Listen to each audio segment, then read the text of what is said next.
मेरे जीवन निर्माता, सद्मार्गदाता सद्गुरुदेव श्री प्रेम सुख जी महाराज साहब के पवित्र पावन चरणों में शत शत वंदन करता हूँ। धर्म प्रेमी बंधुओं, माताओं तथा बहनों, आप सभी का हार्दिक हार्दिक स्वागत करता हूँ।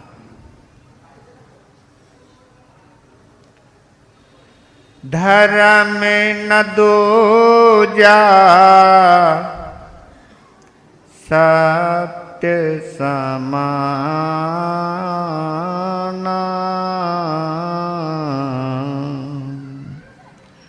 आगम निगम पुराण बखाना,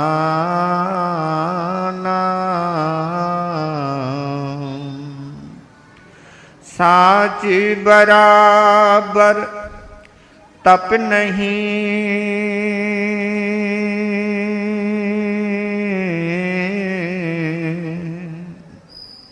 झूठे बराबर पाप, जाके हृदय साच है, ताके हृदय प्रभु आप, सतमत छोड़ बावरे,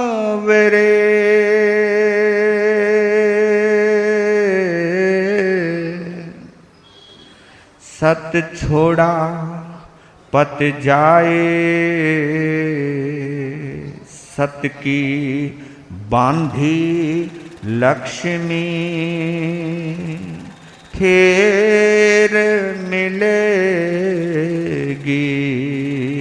आए, वह सत्यवादी हरिश्चंद्र एक पल में बना भिखारी, मरघट में बिक गया राजा, बिक गए तारा रानी, वो अटल रहे धर्म पे, फिर हो गई सब आसानी, हम भूल गए हैं जिनको, जरा याद करो कुर्बान, जिन धर्म के प्यारे लोगों, यह सुन लो अमर कहानी, हम भूल गए हैं जिनको, जरा याद करो कुर्बानी। बोलिए सत्यवादी महाराजा हरिश्चंद्र की।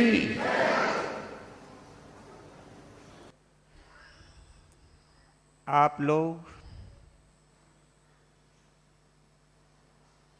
सुन रहे थे शनिवार को कि किस तरह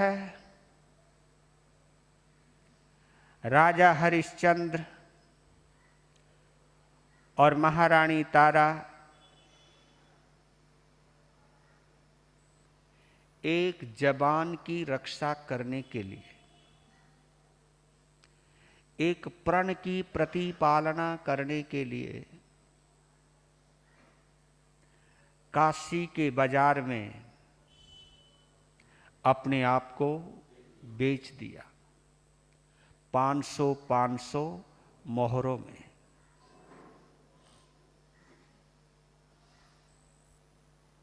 महसूस किया या नहीं, लेकिन देखना, दासी और दास के आधार पर दोनों की जाति का बंटवारा भी हो गया। एक ब्राह्मणी बन गई, ब्राह्मण के घर दासी बनी है, और एक वाल्मीकि के घर बिक गया। एक सबसे ऊंची जाति में गई और एक सबसे छोटी जाति में गई, जातीय व्यवस्था के आधार पर। वैसे तो कौन नीचा कौन ऊंचा, पर लेकिन व्यवस्था देखिए, जब हमारी तुम्हारी किस्मत परीक्षा करने के दौर से गुजरती है, जब हमारी किस्मत हमारी परीक्षा लेती है, तो हमें किस दौर से गुजारती है वो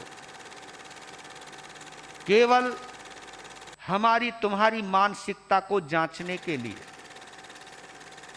कि कैसी अवस्था में तुम्हारा मन मानस कैसा रहता है।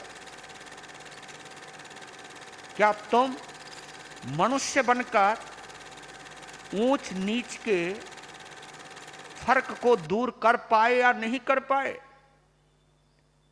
ये जिंदगी हमारी तब परीक्षा लेती है जब हम धर्म से जुड़ते हैं, क्योंकि जब भी हम धर्म की क्लास में, धर्म की कक्षा में प्रवेश प्राप्त करते हैं, तो धर्म हमारी कभी ना कभी परीक्षा अवश्य लेता है। ये जांचने के लिए कि ये इतने दिनों तक इस धर्म की कक्षा में रहा,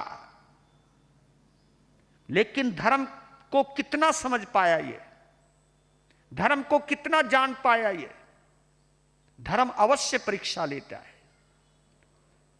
तुम्हारे हमारे जीवन में भी ये प्रसंग आते हैं, कभी क्रोध के प्रसंग आते हैं, कभी अभिमान के प्रसंग आते हैं, कभी लालच का प्रसंग आता है, कभी डर का प्रसंग आता है। इन प्रसंगों में भी हम धर्म से कितने जुड़े हुए हैं, ये उन्हीं प्रसंगों से गुजरने के बाद पता चलता है। मेरी बात समझ रहे हो जो मैं बोल रहा हूं?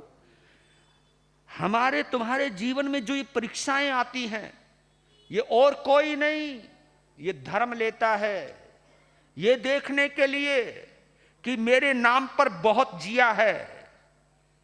कभी ये जैन कहलाया है, कभी हिंदू कहलाया है, कभी कुछ कहलाया है, कभी इस परमात्मा से जुड़ा है, कभी उस परमात्मा से जुड़ा है, लेकिन ये मेरे से कितना जुड़ा है, मैं इसके अंदर कितना गया हूं, इसकी परीक्षा तो अवश्य होएगी। आप हरिश्चंद्र के चरित्र को महज केवल कानों के मनोरंजन के लिए मत सुनिए, आप उसमें डीपली जाइए, देखिए, जांचिए कि धर्म के रास्ते पर धर्म किस तरह परीक्षा लेता है। और ये मैं कह सकता हूं, अपने आधार पे ही कह सकता हूं, आपके आधार पे तो नहीं कह सकता। लेकिन जिस दौर से हरिश्चंद्र गुजरा है, उस दौर से अगर मैं गुजरा होता तो शायद मैं फेल हो जाता, शायद मैं असफल हो जाता। क्या गजब है! मैं तो साधु धर्म की परीक्षा में भी फेल हो जाता हूं। हमें भी कभी ना कभी क्रोध, अभिमान, माया, लोभ आ जाता है। तो मैं कभी कभी सोचता हूं कि धर्म की ही परीक्षा नहीं दे पा रहा हूं ढंग से, मैं कहीं ना कहीं अपने समाज के साथ धोखा तो नहीं करता हूं। लोग मुझे इतना प्रेम देते हैं, इतना प्यार देते हैं, क्या तो उस प्यार के काबिल है भी या नहीं है, ये कभी ना कभी मैं भी महसूस करता हूं। वाह, धर्म बचना चाहिए, और धर्म को बचाने में चाहे कोई भी आए, चाहे ब्राह्मण आए, चाहे वाल्मीकि आए, मैं कभी भी जातिगत संस्कारों से ऊपर उठकर ही सोचूंगा। क्यों? क्योंकि धर्म कभी किसी भी जात पात के चक्कर में रहता ही नहीं है। वहां तो विशुद्ध रूप से आत्मा की ही चर्चा है, आत्मा की ही बात होती है। ये जात पात की चर्चा समाजगत होती है, संप्रदायगत होती है, ये बिरादरी की चर्चा व्यवहारिक होती है। आत्मिक चर्चा में कोई फर्क नहीं है, कोई अंतर नहीं। लीजिए व्याख्या नहीं। राजमहल की वासिनी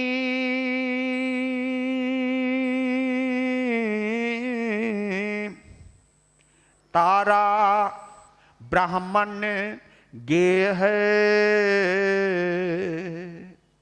धन्य सत्य की पूर्ति में बेची अपनी देह। राजमहल में रहने वाली महारानी तारा एक ब्राह्मण की छोटी सी कोठरी में रह रही है। कहां महल, कहां झोपड़ी, कहां कोठड़ी, कहां महल, कहां कोठड़ी। महल को छोड़ दिया, कोठड़ी में आ गई। किस लिए? केवल अपने पति का धर्म बचाने के लिए। धर्म अगर यह कहता है कि निकल महल से, जा झोपड़ी में, लेकिन बचा अपने धर्म को, तो मैं धर्म को बचाऊंगी, महलों को नहीं बचाऊंगी, अपने मान सम्मान को नहीं बचाऊंगी, मैं अपने धर्म को बचाऊंगी। ये चीज है, तभी तो आज इस कलयुग के अंदर भी सत्यवादी महाराजा हरिश्चंद्र का चरित्र गाया जा रहा है, सुनाया जा रहा है। भाग्य चक्र के परिवर्तन से, 4 लाइनों में सुनिएगा गौर से। भाग्य चक्र के परिवर्तन से सब जग संकट पाता है। पाप कर्म के दुष्फल पाकर रोते जन्म गंवाता है। किंतु सत्य के कारण जो नर नारी दुख उठाते हैं, वे क्षण भंगुर जग में अपना नाम अमर कर जाते हैं, नाम अमर कर जाते हैं। भाग्य के बदलने पर, किस्मत के बदलने पर हर कोई इंसान दुख उठाता है, लेकिन धर्म के लिए दुख उठाना, किस्मत की वजह से दुख उठाना बात अलग है, लेकिन धर्म के लिए सुख को छोड़कर दुख को स्वीकार करना, यह धर्मात्मा की सच्ची निशानी है। इसी को हम ईमानदारी कहते हैं, इसी को हम सच्चाई कहते हैं, इसी को ही हम धर्म कहते हैं। केवल अपने धर्म के लिए सुख को ठुकराना, दुख को स्वीकार करना, ऊंची जाति को इनकार करना, छोटी जाति को भी स्वीकार करना कि नहीं, ये धर्म के लिए दुख उठाना बड़े बड़े छोटे लोगों को भी ऊंचा बना देता है। और जब आदमी जात पात के चक्कर में पड़ता है ना, तो बड़े लोगों को भी छोटा बना देता है। और एक बात और याद रखना मेरे भाइयों, मेरी बहनों, इस संसार के अंदर धर्म का कार्य करने में कष्ट तो उठाने, हाँ, संस्कृत के अंदर एक कहावत आती है, श्रेयांसी बहुविघ्नानि, श्रेयांसी बहुविघ्नानि, यानी अच्छे कामों में विघ्न आते ही आते हैं, बुरे कामों में क्या विघ्न आएगा।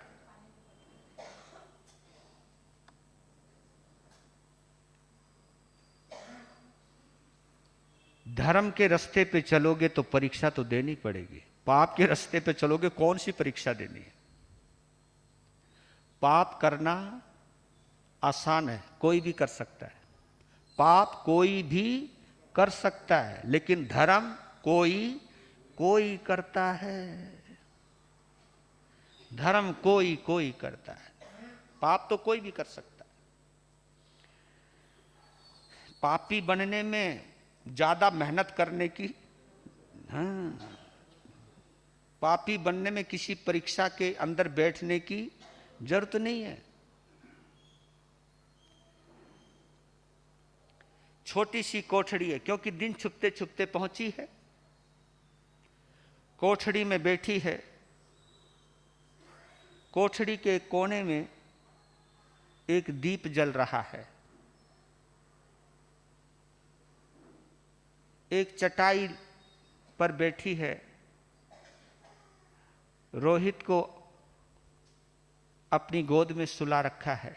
उसका सिर मां की गोद में है। उसे थपथपा रही है, थपथपा रही है। रोहित कब सो गया पता भी नहीं चला। रोहित ही नहीं, उस रात के अंधियारे में हर कोई सो गया था।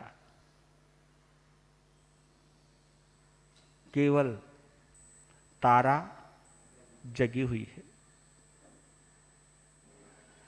तारा की आंखों में आंसू हैं, रो रही है। आप सोच रहे होंगे अपने दुख में रो रही है। उस कोठड़ी में आकर के भी वो यही सोच रही है। हा पति देव कष्ट है भीषण, तुमको छोड़ चली आए। दासी बनकर भी संकट को दूर नहीं में कर पाए। सुख से दुख से किसी तरह से मैंने तो आश्रय पाया। पता नहीं तुम कहाँ किस तरह देव विकट तेरी माया। आधा ऋण था शेष चुकाया गया कि क्यों नहीं गया। कौशिक क्रोधी बड़वा नल है, आती उनको नहीं दया। परम पिता परमेश्वर मेरी, परम पिता परमेश्वर मेरी, और नहीं कुछ भी आशा। पति मेरे सानंद रहें, बस यही एक है अभिलाषा। रो भी रही है तो पति के लिए रो रही है। सोच रही है मुझे बहुत तकलीफ है कि मैं आपको पूरी तरह संकट से उबार नहीं पाई। मैंने तो किसी तरह से सिर ढकने का स्थान प्राप्त कर लिया है, लेकिन पता नहीं तुम्हारे साथ क्या हुआ होगा। पता नहीं ऋण चुका भी होगा या नहीं चुका होगा। पता नहीं आप किस हालात में होंगे। क्योंकि ब्राह्मण ने तारा को अपने पति को बिकते हुए देखने के लिए भी नहीं ठहरने दिया कि चल बहुत देर हो रही है। यानी उसको यह भी नहीं पता है अभी तक कि मेरे पति का कर्जा चुका भी है या नहीं, उनको भी कोई आश्रय मिला है या नहीं, वो बिके हैं तो किसके हाथ बिके हैं, कहां गए हैं, इसकी कोई भी खोज खबर। बिल्कुल ब्लैंक, बिल्कुल सामने कुछ भी पता नहीं है। गुरु जी को भी गुस्सा बहुत आता है, उनको दया भी नहीं आती। बस हे परमात्मा, मैं तुमसे कुछ नहीं चाहती, मेरे पति मुझे मिले या नहीं मिले, पर लेकिन उनको सही रखना, उनको जरूर आश्रय देना, वो खुश रहे बस, और मुझे और कुछ नहीं चाहिए। यही वो विनती कर रही है। इस प्रकार सारी रात गुजर गई। दिन निकलने वाला है। चिड़ियों की चहचहाट हुई। रात को तनिक भी तारा ने नींद नहीं ली। अपने बेटे के सिर को उठाया, जमीन पे रख दिया और अपने मालिकों के उठने से पहले ही सफाई में जुट गई। बाहर की आंगन की सफाई करी, अपनी कमरे की सफाई करी, दरवाजा खटखटाया, फिर उनके मकान के अंदर गई, उनकी सफाई करी और हर काम इतने सुंदर तरीके से किया। चाहे वो सफाई का है, चाहे वो धुलाई का है और चाहे वो रसोई का है, कोई भी काम है उसने इतने तरीके से किया जो बुढ़िया मिश्रानी यानी ब्राह्मणी देखती रह गई और अपने बुढ़े को बोलने लगी, समझ रही हो? बुढ़े को कहा वे कमाल, ऐसी सफाई, ऐसी धुलाई, बड़ी कमेरी आई। वाह अजी सुनते हो? हाँ बोल। मैं बहुत खुश हूं। तू खुश है ना? मैं बहुत खुश हूं। कमाल है, क्या काम करने का तरीका है। बुढ़िया ने तारा को कई बार चूमा। नुके वाह, मैं तो सोच भी नहीं सकती थी। और जब उसने खाई ना तारा के हाथ की बनी हुई खिचड़ी, मुंह में दांत तो थे नहीं, होठों के बीच में उंगली फंस गई। समझ रहे हो ना? होठों के बीच में।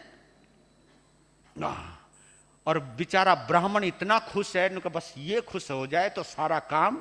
यही ना, थारी भी यही टेंशन रहती, भाई ये किसी तरह खुश हो जाए, हमारी जिंदगी शांत हो जाए। बस थारो रुतबो बड़ा गजब का है। मैं मानो या मत मानो, तुम्हारे को खुश रखने के लिए ये डिपार्टमेंट कितने पापड़ बेलता है। भाई मैं तो ये तो नहीं कह सकता कि मैं ही जानता हूं, यही जानते हैं। पर लेकिन आपने गृहस्थी को बड़े सुंदर तरीके से संभाला है, और इस गृहस्थी को संभालने में तुम दोनों ने अगर साथ दिया है तो मैं तुम्हारी इस दरिया दिली की प्रशंसा करता हूं। लेकिन अपने अपने स्वार्थ में आकर के एक दूसरे को कहीं कष्ट दिया है तो सच कहता हूं कि तुम गृहस्थी तो जरूर की है, लेकिन गृहस्थ भी एक धर्म है, इसकी पालना नहीं की। क्योंकि धर्म चाहे कोई भी हो भैया, साधु धर्म हो या गृहस्थ धर्म हो, कहीं ना कहीं दोनों को कुर्बानी देनी पड़ती ही है। समझदारी, सहनशीलता, संवेदनशीलता दिखलानी ही पड़ती है। जिसमें जितनी गहरी संवेदनशीलता होती है वो उस रिश्ते को या उस रास्ते को बड़े सुंदर तरीके से अंजाम देता है। इसी तरह से धीरे धीरे भूतकाल की स्मृति उज्ज्वल लगे भूलने तारा रोहित, समझ समय की गति चंचल। बीते कुछ दिन बड़ी शांति से, बीते कुछ दिन बड़ी शांति से, किंतु भाग्य में शांति कहाँ। सत्यवती तारा के पीछे एक भूत लग गया यहाँ। वृद्ध विप्र का एक पुत्र था, नालायक मक्कार बड़ा, वज्र मूर्ख अति कामी लंपट, हृदय पाप से मलिन सड़ा। बालकपन में लाड प्यार में खोला कूदा नहीं पढ़ा, युवक हुआ तो दुसंगति में पड़ कुमारगी की ओर बढ़ा। घूम रहा था बाहर धक्के खाता, दुष्कृति का मारा। एक दिवस आ गया अचानक काल मूर्ति सा हत्यारा। कुछ दिन बड़ी शांति से गुजरे, क्योंकि हर कोई अपने अपने काम में जुट गया। ये समय की चीज है भैया, ये वक्त की बात है। वक्त में बड़ी ताकत होती है।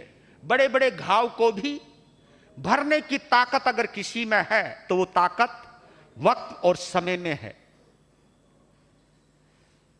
बड़ी शांति से दिन गुजर रहे हैं कि जो उसे मिलता है सबसे पहले अपने बच्चे को खिलाती है। जो थोड़ा बहुत बचता है उसमें खुद खाती है, और उसमें भी वो बड़ी संतुष्ट है, बड़ी प्रसन्न है। दोनों वृद्ध और वृद्धा, ब्राह्मण और ब्राह्मणी की सेवा करके तारा बड़ी खुश है कि कोई बात नहीं, हमको माँ बाप के रूप में ये मिल गए, हमको इनकी सेवा करने का मौका मिले। एक दिन कहते हैं कि जब आपने देखा होगा आपके पांव में या कहीं पर भी चोट लगती है ना, कहीं चोट लगी है तो वो अंग बार बार टकराता रहता है। यानी एक जगह चोट लगने के बाद बार बार वो जगह होता है ना, कभी कभी ऐसे चोट लगती रहती है। जब जिंदगी में धर्म ने ये ठानी लिया हो या कर्म ने ये ठानी लिया हो कि शांति से बैठने देना ही नहीं,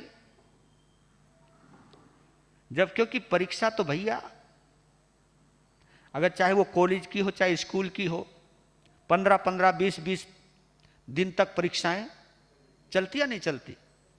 और जब तक परीक्षाएं चलती हैं तब तक बच्चा टेंशन में, और बच्चों से ज्यादा हाँ तुम टेंशन में, यानी वातावरण बड़ा तनावपूर्ण रहता है। परीक्षा का दौर ऐसा ही होता है। परीक्षा से कोई भी गुजरे भैया, परीक्षा कोई जिसका नाम ही हाँ राइट, जिसका नाम ही परीक्षा है। परीक्षा यानी आपके अंदर के संतुलन की समीक्षा हो रही है। हाँ, समीक्षा हो रही है कि क्या सीखा है, कितना रखा है, ये इसकी जांच परख परीक्षा के काल में ही होती है। ब्राह्मण का एक लड़का था, लाड प्यार में पहले पढ़ा नहीं, गुरुकुल में गया नहीं, क्योंकि पहले पद्धति गुरुकुल की थी। गुरुकुल में गया नहीं, संस्कार सीखे नहीं, धर्म और कर्म, गुरुकुल उसको कहते जा केवल कर्म का ही नहीं, जहां धर्म की भी शिक्षा दी जाती थी। आजकल के स्कूलों में केवल कर्म की शिक्षा दी जाती है। आजकल के स्कूलों में धर्म की शिक्षा नहीं दी जा रही है, इसलिए आप लोगों के जीवन के संतुलन बिगड़ने लगा है। गुरुकुल पद्धति के अंदर ये सिखाया जाता था, और उस गुरुकुल के अंदर बताऊं आपको, एक ब्राह्मण का गरीब बच्चा भी और एक राजा का राजकुमार भी एक ही तरह की वेशभूषा में बैठकर एक ही तरह के बिस्तरे पर सोया जाता था। वही लकड़ियां काट करके लाना, कोई फर्क नहीं कौन सेठ का लड़का है, कौन राजा का राजकुमार है और कौन ब्राह्मण का गरीब बेटा है, वहां कोई भेदभाव होता ही नहीं था। आजकल तो भैया स्कूलों के अंदर भी भेदभाव हो रहा है। जहां ज्यादा डोनेशन जाता है वहां उसका विशेष देखभाल की जाती है। तो मैं आप लोग इस चीज को देखिए, जहां पैसा प्रभावी हो जाता है वहां शिक्षा निष्प्रभावी हो जाती है। संस्कार सीखे नहीं और ऊपर से नीम पर करेला चढ़ा, समझते हो कहावत आती है, नीम पर करेला चढ़ा। नीम वैसे भी कड़वा और ऊपर से करेला, करेला कौन सा मीठा होता है। ऊपर से उस लड़के को गंदे लड़कों की, जो गुरुकुल में नहीं गया, ऐसी आवारों की तरह घूम रहा है, तो उनको भी घुमाने वाले कई दोस्त मिल ही जाते हैं, तो गंदे लड़कों की सोबत में बिल्कुल बिगड़ गया, बिल्कुल। और जैसे जैसे उम्र बढ़ने लगी बच्चा हाथ से निकल गया, चोरी करने लगा, दोस्तों के कहने में आकर के माल चुराता चला जाता, खत्म होता आ जाता, और ये चक्कर जवानी तक चलता रहा। जिस समय तारा आई थी उस वक्त भी वो ब्राह्मण का लड़का कहीं दोस्तों के साथ भागा हुआ था, गया हुआ था, और एक दिन अचानक आ गया। जिस वक्त आया तो तारा आंगन में झाड़ू लगा रही थी। दूर से ब्राह्मण के लड़के ने देखा, मेरी मां जवान कैसे हो गई, मेरी मां जवान कैसे। देखा तो मां तो एक पीढ़े के ऊपर बैठी मुंह हिलाई जा रही थी। मां, अरे बेटा आ गया, क्योंकि मां का दिल है ना, बेटा चाहे कितना भी नालायक क्यों ना हो फिर भी क्या करे रे, हे मेरी माताओं धन्य हो तुमको भी। जैसे उसको देखा एकदम खड़ी होगी, बेटा तो आ गया। ब्राह्मण को एक बार तो बुरा लगा, क्योंकि उसको बहुत दुख था कि मेरे लड़के की वजह से मेरी बदनामी होती है। ये ठीक है कि वो कहीं और चोरी नहीं करता था, लेकिन घर में करता था, लेकिन तकलीफ देता था, कहना नहीं मानता था, जिद किया करता था, जलील हुआ करता था, औरों के आगे ना सही अपने घर में ही जलील होता था। ब्राह्मण ने भी देख लिया लड़के को, लेकिन मां का दिल उठ गई, आ गया मेरे बेटा। गले लगाया, जैसे गले लगाया तो मां के कान में बोला, ये कौन है बेटा, तुम्हारे पिताजी नई दासी खरीद के लाए, बहुत अच्छी है, ये बड़ा अच्छा स्वभाव है, बहुत कमेरी है। ओ ठीक है।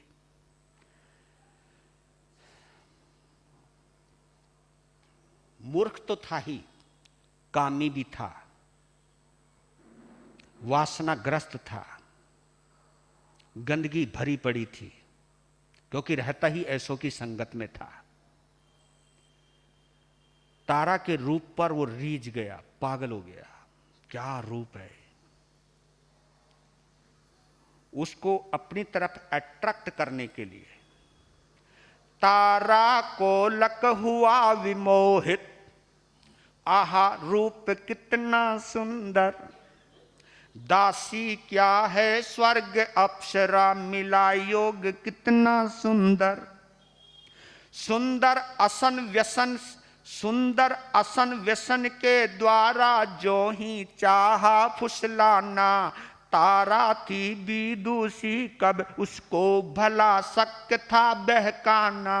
मैं दासी मुझको ये सुंदर भोजन वस्त्र नहीं भाता, साधारण सा रहन सहन ही शास्त्र हमें है बतलाता। दासी हैं हम किंतु हमें भी धर्म हमारा प्यारा है, पति विहीन श्रृंगार हमें तो तीक्ष्ण नग्न असिधारा है। देखा, पागल हो गया। मां को कहने लगा, जरा कैसे कपड़े पहनाए रखे तुमने, तुम्हारे घर की नौकरानी है तो इसका मतलब यह कोई है कि इसको तुम अच्छे वस्त्र नहीं दोगे। फिर सुंदर वस्त्र लाया बाजार से, कुछ जेवर लाया, और ये कोई सेवा नहीं है, समझ रहे हो ना, ये फुसलाना है। वो ये जानता था कि महिलाओं की ये कमजोरी है कहीं ना कहीं, क्योंकि हर इंसान हर तरफ से गुजरता है, तो महिलाओं की ये भी एक कमजोरी होती है। थोड़ा सा ये कह देना, आहा क्या रूप है। औरतों को अपने रूप की प्रशंसा बहुत अच्छी लगती है ना, नहीं? अच्छा चलो, बहुत अच्छी बात है, ये बात सुनेंगे कोई ढंग से। तो वो शब्द बोलना, ऊपर से कुछ सुंदर वस्त्र लाना, जेवर लाना, भोजन की क्वालिटी में बदलाव करना, लेकिन तारा अपने मालिक की आंखों को पढ़ लिया, क्योंकि ये कला इन लोगों में बहुत जबरदस्त होती है। आंखों को पढ़ना बहुत अच्छी तरह से जानते हैं कि कहां लालच है और कहां सेवा है, ये आंखों से ही पता चल जाता है। केवल देखने वाला चाहिए, देखने वाला चाहिए। नजरों से ही पता चल जाता है कि आदमी स्वार्थ में सहयोग कर रहा है या किसी और दुर्भावना से कर रहा है। उस वक्त कहा, मालिक अपन को कुछ अच्छा पहनना नहीं, अच्छा खाना नहीं, क्योंकि हम दास हैं और मालिक में और दास में फर्क होना चाहिए। इसलिए हमको ये सुंदर वस्त्र नहीं चाहिए, आभूषण नहीं चाहिए, आप इन्हें अपने पास रखिए। और हम गरीब जरूर हैं, हम यहां दासी जरूर हैं, लेकिन हमारे पति हैं, इनके पिता हैं, और मैं इस वक्त अपने पिता के बिना अपनी पति के बिना रहती हूं, और पति के बिना औरत को श्रृंगार करना महापाप लगता है, इसलिए मुझे ये श्रृंगार नहीं चाहिए। देखने लगा, यार हर तरीके अजमा लिए, लेकिन कोई तरीका भी कारगर साबित नहीं हो रहा है। तो फिर चिढ़ गया। जब लालच से काम नहीं बना तो उसने दूसरा रास्ता अख्तियार किया, प्रताड़न करने का, किसी को सताने का। और सताने के अंदर क्या, क्योंकि एक दिन साफ शब्दों में कह दिया था तारा ने, आप अपनी नजरों को काबू में रखिए।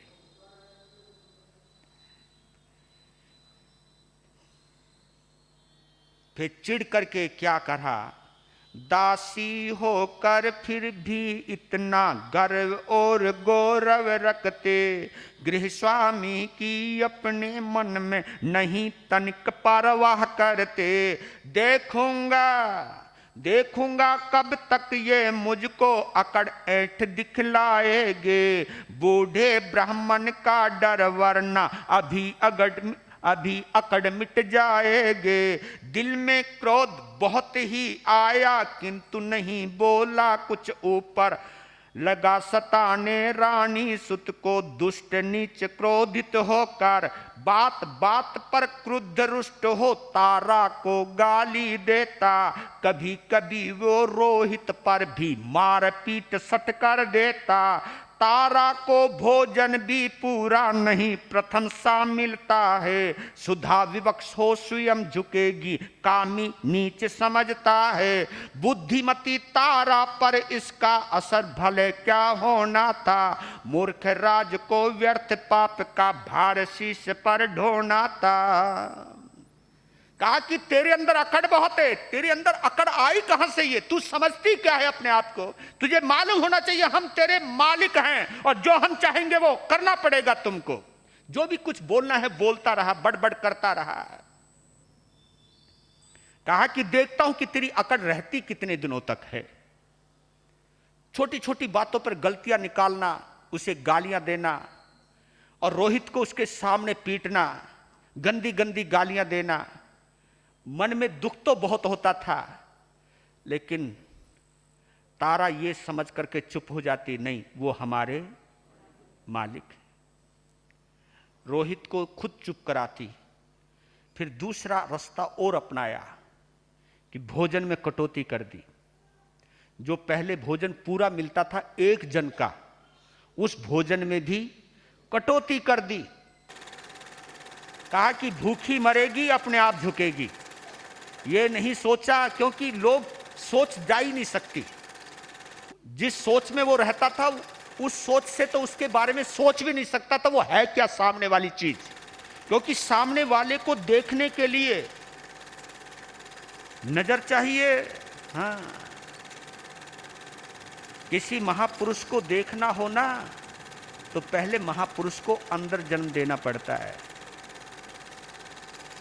किसी अच्छे इंसान को देखना हो ना तो पहले खुद अच्छा बनना पड़ता है। अच्छे बने बिना हम किसी अच्छे व्यक्ति को देख भी नहीं सकते।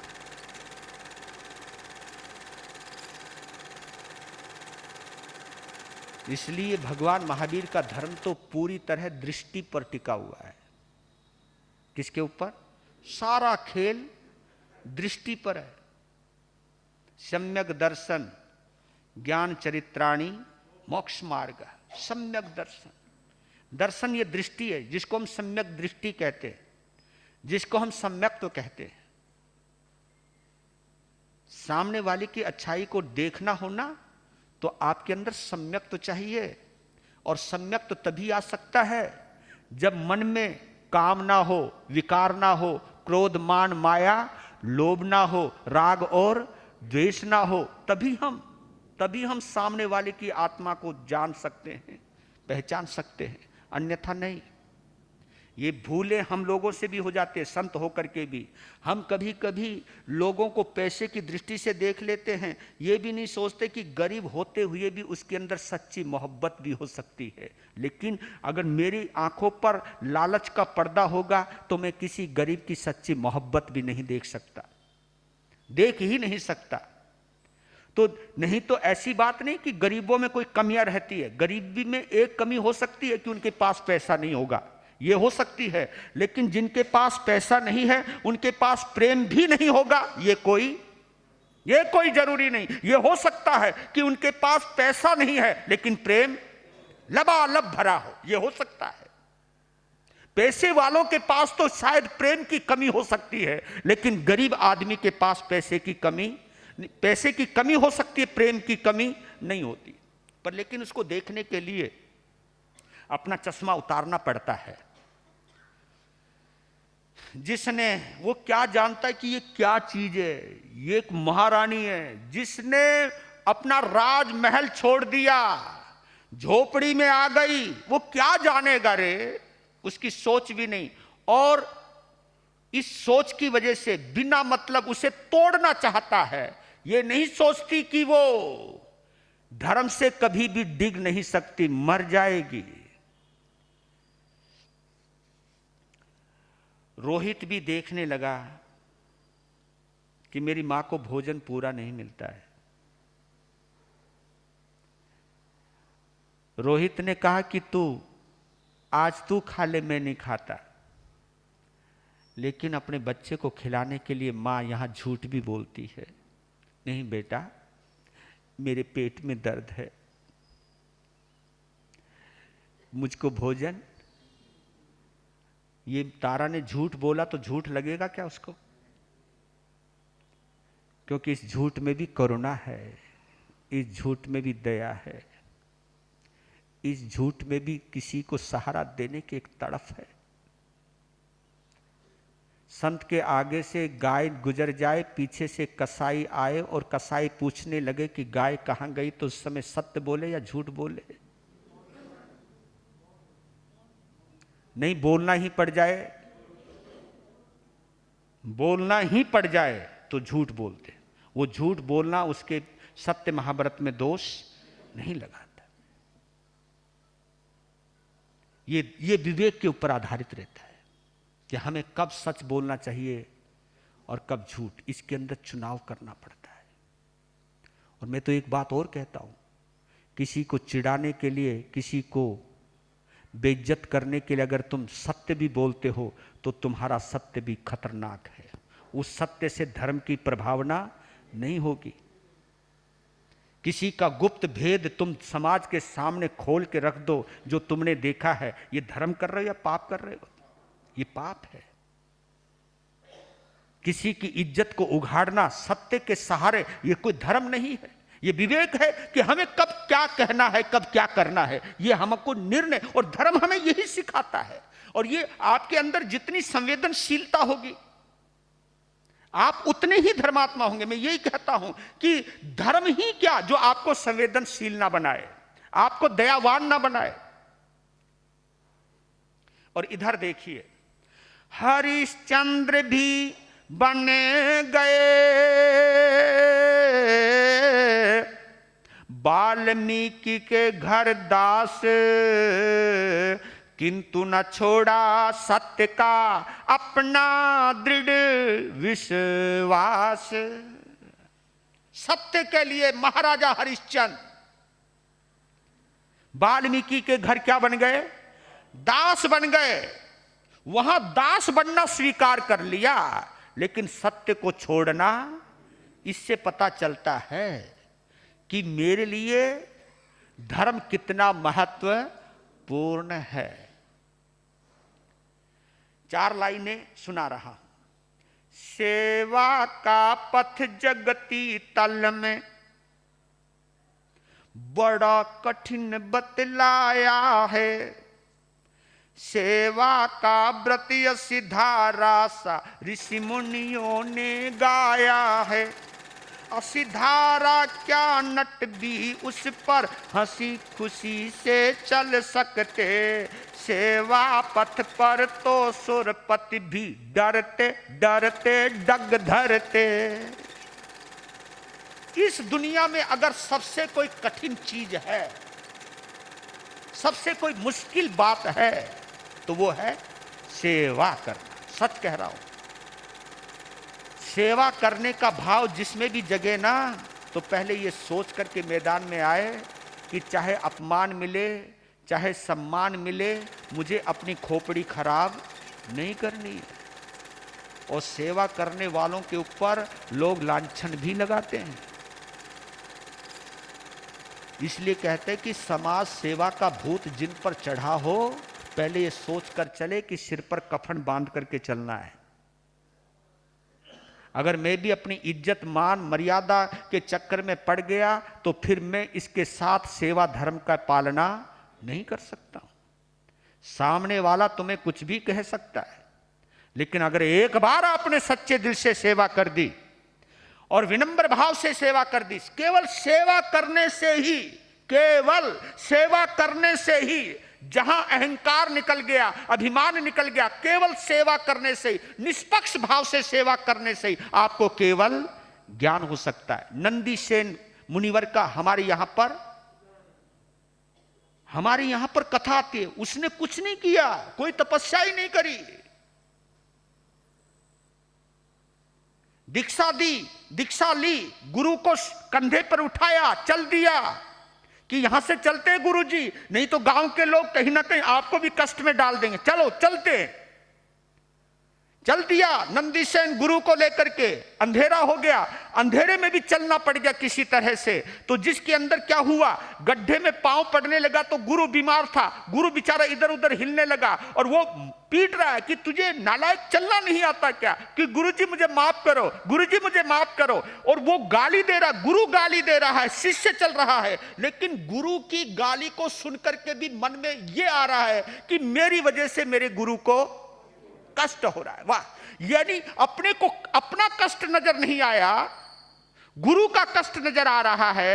इसी कष्ट को सहन करने के आधार पर रात के अंधेरे में केवल, और जब ज्ञान हो जाता है केवल ज्ञान, फिर सब कुछ सामने नजर आने लगता है। अब रात के अंधेरे में चलने लगा शिष्य। गुरु ने सोचा क्या मजाल, कोई धचका नहीं, एक बार और मारा, अबे अब तू सही क्यों चल रहा है, गुरुदेव आपकी कृपा है, गुरुदेव आपकी कृपा है। फिर सोचने लगा कि कुछ गड़बड़ हुई। कहा रुक रुक रुक, नीचे बैठ। नीचे उतर गए। ए झूठ मत बोलना, तुझे केवल ज्ञान हुआ क्या, गुरुदेव आपकी कृपा है। इतना सुनते ही गुरु आलोचना से भर गए कि मेरी वजह से ऐसे तारनहार की असाधना हुई, मेरे से इतना पाप हो गया। वो इतनी आलोचना में चले गए, इतनी आलोचना में चले गए कि उनको भी वहीं पर केवल ज्ञान। ये है, ये धर्म है, इसको कहते हैं जिन शासन। अरे आप लोग और हम लोग क्या समझेंगे जिन शासन। छोटी छोटी बातों पर हम लोग बिदक जाते हैं, छोटी छोटी मान सम्मान के चक्कर में हम पड़ जाते हैं कि उसका नाम ले लिया, उसका नाम नहीं लिया। इन छोटी छोटी बातों के ऊपर हम आ जाते हैं। रे ये चीज समझने वाली है, सेवा का पथ। आपने जैन दिवाकर श्री चौथमल जी महाराज का नाम तो सुना ही है। वो प्रसिद्ध वक्ता ही नहीं थे, 36 कौम। मैंने वो संत देखे हैं महलों से लेकर के बेश्या के कोठों तक, और कोठों से लेकर के भीलों की झोपड़ी तक, जिनका नाम गूंजता था। एक बार आपके दादा गुरुदेव स्वामी प्रेमचंद जी महाराज पंजाब केसरी, उन्होंने कहा था कि आज मेरी जान एक भील की वजह से ऐसे बची कि उस भील ने यह कहा अपने और भीलों को, नहीं ये हमारे गुरु हैं। तो आगे निकले तो स्वामी प्रेमचंद जी ने पूछा कि तुमने हमको गुरु कैसे कहा, कि हमारे गुरु चौथमल जी महाराज हैं, जिन्होंने हमको धर्म का संदेश दिया है, दया धर्म सिखाया है हमको, ये लोग नहीं जानते उनको। तो उन्होंने कहा था कि चौथमल के प्रभाव से मेरी भी जान बची है। तो इतना प्रभावी संत, वर्चस्वी संत, मालूम है उनका नाम इतना क्यों हुआ, शायद पता नहीं आप लोग भी जानते या नहीं जानते। उन्होंने एक पागल संत की सेवा की थी। किसकी? एक पागल संत था, क्रोधी बहुत था, माइंड पर संतुलन नहीं था। उसका गुरु भी उसे छोड़ करके चला गया था, गुरु के चेले भी छोड़ के चले गए, अकेला रह गया था। जब चौथमल जी महाराज को पता चला कि एक संत अकेला है, तो उसकी सेवा में गए। सेवा की तो वो गालियां देता था, यहां तक कि लेटरिंग करके हाथ में उठा करके उसके मुंह पे मारता था। किसके? चौथमल जी महाराज के। और गंदी गंदी गालियां, कभी उसके ऊपर थूकना, पर लेकिन मजाल है क्या घृणा नहीं आई। सेवा करी दिल लगाकर, और महामंत्र नौकार की साधना की कि एक बार इनकी गति ना बिगड़े। मैं ऐसी सेवा करूं इनकी, मैं ऐसी सेवा करूं कि जाते जाते इनके अंदर संभाव आ जाए। और वो सेवा करी चौथमल जी महाराज ने कि अपनी मृत्यु से 4 दिन पहले वो बिल्कुल स्वस्थ हो गए, होश में आ गए। वाणी का संयम आ गया।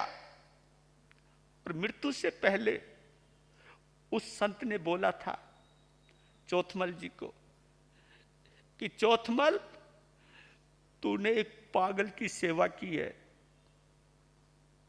जा, लोग भी तुझे पागलों की तरह प्यार करा करेंगे, लोग भी तुझे पागलों की तरह प्रेम किया करेंगे, पागल हो जाएंगे तेरे ऊपर लोग। और वो हुआ। ये उस संत की दुआ है। लेकिन इसलिए कहता हूं कि सेवा करना बच्चों का, और मैं आप लोगों को भी कहता हूं, आप समाय करो ना करो चलेगा, लेकिन अगर आपके घर में कोई ऐसा मेंबर है जिसकी सेवा करनी जरूरी है, उसकी सेवा के लिए समायक भी छोड़ दो, स्वाध्याय भी छोड़ दो, चलेगा, लेकिन उसकी सेवा कभी मत छोड़ना, उसको स्वस्थ करना, मन में ऐसा रखना। ऐसा करने से डायरेक्ट मुक्ति मिल सकती है। इसलिए हमारे यहाँ पर 12 तोपों के अंदर वैयावच को भी बोलो बोलो तप बतलाया। ये सेवा। हरिश्चंद्र आ गए, आगे आगे वाल्मीकि है, लंबा चौड़ा, मुंडेसा बंधा हुआ, लंबा लाट, काला कजराला चेहरा और उसमें चमकती हुई आंख, और ऊपर से आहा मूछ भी ऐसी कि चाहे नींबू टेक दो। क्या बात है, इतने बलबेटे वाली, क्या रुआब था उसका, क्या कद काठी थी उसकी। अंदर आया, पीछे पीछे हरिश्चंद्र, और उस समय उसकी बेगम साहिबा वाल्मीकि रोटी पका रही थी। उसने पीछे देखो, बोली कौन है ये वो, कौन है ये वो? ए सुने, ये बहुत महान आदमी है। क्या बात है, बड़ो महान आदमी है, काशी के बाजार में बिक रहा थो, इसको तेरो आदमी समझ पायो, बड़े बड़े ब्राह्मण भी नहीं समझ पाए। और ये महापुरुष है, महापुरुष, इसके कपड़े पे मत जाई। 500 मोहरों में लाया हूं खरीद के, बस 500 मोहरे का नाम सुनना था। वो लकड़ी लगा रही थी चूल्हे में, एकदम बाहर निकाली। के बोला, के कही तूने? कहा कि 500 मोहरों में लाया हूं, और सुन, जिंदगी में आज पहली बार जो भगवान ने मुझे दिया उसका पहली बार मैंने उपयोग किया है। और सुन, दूसरी बात, इस लकड़ी ने अंदर डाल ले, और सोच समझकर एक दिन भी अगर इस महान पुरुष की अपमान किया तो मेरे से बुरा नहीं है। बड़बड़ करने लगी तो उनमें गुस्सा तो हो गई है, एकदम जैसे मारने के लिए आगे बढ़ा। हरिश्चंद्र ने मालिक को रोक लिया, कहा मालिक, मर्द को कभी भी औरत पर हाथ उठाना नहीं चाहिए। सुन रहे हो ना? समझ में आ रहा है? हरिश्चंद्र समझा रहा हो, मैं नहीं। जब थारे हाथ में खुजली मचे ना, तब हरिश्चंद्र को याद कर लिया करो। मर्द कभी औरत पर हाथ नहीं उठाता। बोलने लगा, देख, नहीं तो तेरी गर्दन काट दे तो मैं अभी, इसकी वजह ये महापुरुष है, पूजा किया कर। बस दांत पीसती रही। एक दिन हरिश्चंद्र ने कहा कि मालिक, मुझे काम बताओ। कहा कि तुम जैसा महान आत्मा हमारे घर में आया, ये कम काम, रोज तेरे दर्शन करूं, रोज तेरे धर्म के वचन सुनूं, क्योंकि हमारे यहाँ कोई ब्राह्मण नहीं आ सकता, हमारे यहाँ कोई साधु नहीं आ सकता, क्योंकि हम इस लायक नहीं हैं, कोई हमें इस तरह का नहीं समझता है, लेकिन आपने इस घर में आना उचित समझा, यही मेहरबानी है आपकी। और क्या परिभाषा देता है वो, देखो, खरीद के खुद लाया और क्या परिभाषा दी है। और उसको बतलाया एक बार उस चंडालिनी को कि सुन, ये तो हंस है, हंस, इसका स्थान है मानसरोवर। ये तो हंस की किस्मत फूट गई जो गांव की तलैया पर आ गया। जो गांव की, अपने आप को क्या बता रहा है? गांव की तलैया। ये तो हंस की किस्मत फूट गई जो गांव की तलैया पर आ गया। लेकिन गांव की तलैया का भाग जाग गया जो ऐसा हंस इस तलैया पर आ गया। ये तो इस तलैया का भाग जाग गया है कि जो ऐसा राजहंस इस तलैया पर आया है, इसलिए इसकी पूजा करना। एक दिन चंडाल बाहर गया। उसने सोचा कि, हरिश्चंद्र ने सोचा कि आज मालकिन से काम पूछता हूं। मालकिन, हां कोई काम? इतना गुस्सा आया, पर मैं आज को ना सुनाऊं, कल। उस समय क्या बोला वो कल सुनेंगे, पर आना जरूर। इस कहानी को संपूर्णता देने के लिए, सम्मान सहित समापन करने के लिए आइएगा। वीर नाम के हीरे मोती